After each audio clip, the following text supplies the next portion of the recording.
Hello everyone, my name is Raven, and welcome to my Hero Engine tutorial series. In this tutorial, we're going to cover how to create and add water to our scene. Okay, so this will be a two-part tutorial series.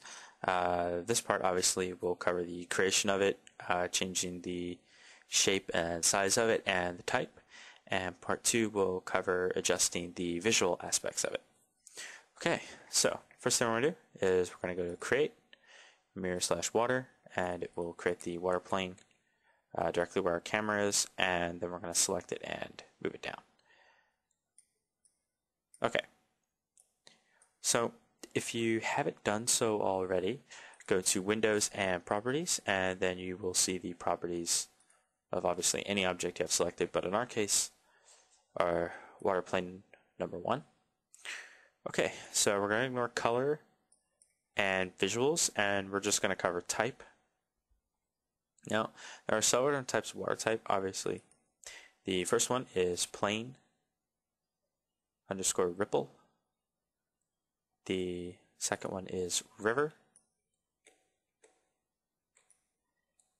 which is obviously a river type, and we'll see more of that later. And the third one is ocean.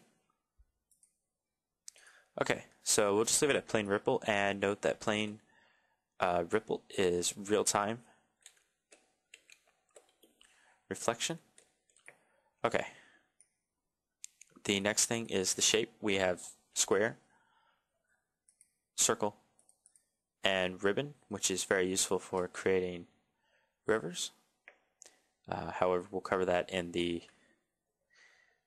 we'll cover this later, but we will cover some other aspects to that in part 2. Alright, so let's set it back to square and select the width, depth, and height tool, and then we will just drag and make it as big as we like. Whoops. I'm just going to fill the hole here. Okay, so now you see that we have it filled, and if we go in, you know, we kind of pass right through, but there is a little slight glimpse of us being underwater. What we need to do now is adjust the depth. So we'll leave the height of it alone, and we will select the bottom green cone, and we'll just drag it down to it's below the height map. And now, as you can see, let's turn off collision.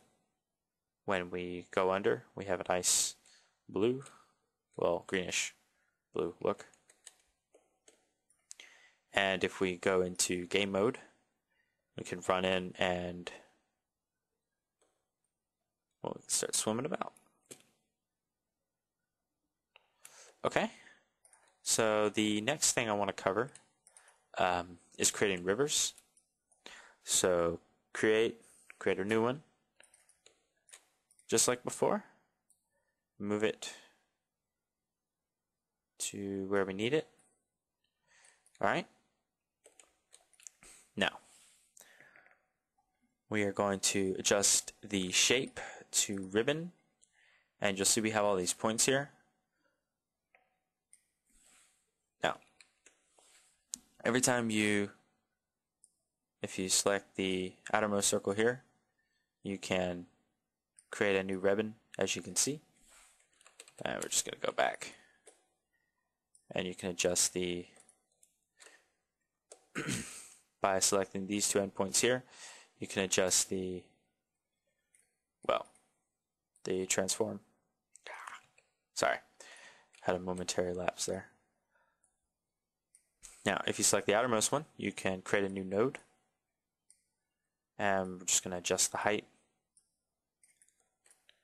and then we're going to make a new one and keep making it until it feels kind of natural. If you select the middle one, you will create a new node in between.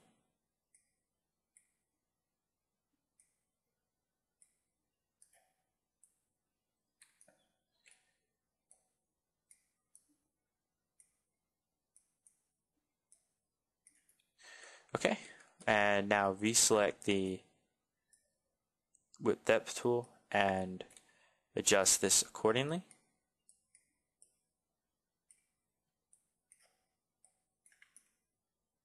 Alright, and now we're just going to drag the height all the way down.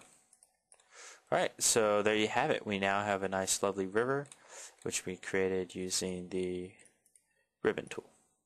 Alright, and part 2 we will make these look better as well as add a cube map to our, well, we'll probably do it to our little pool here. And we'll cover the difference between using real-time reflections and a cube map. Thank you.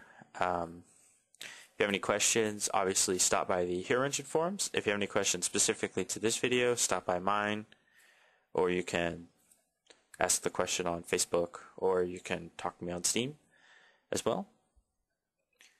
Please follow me on Twitter if you'd like to keep up to date with what I'm doing, or join the Facebook group. I also post all my messages there as well.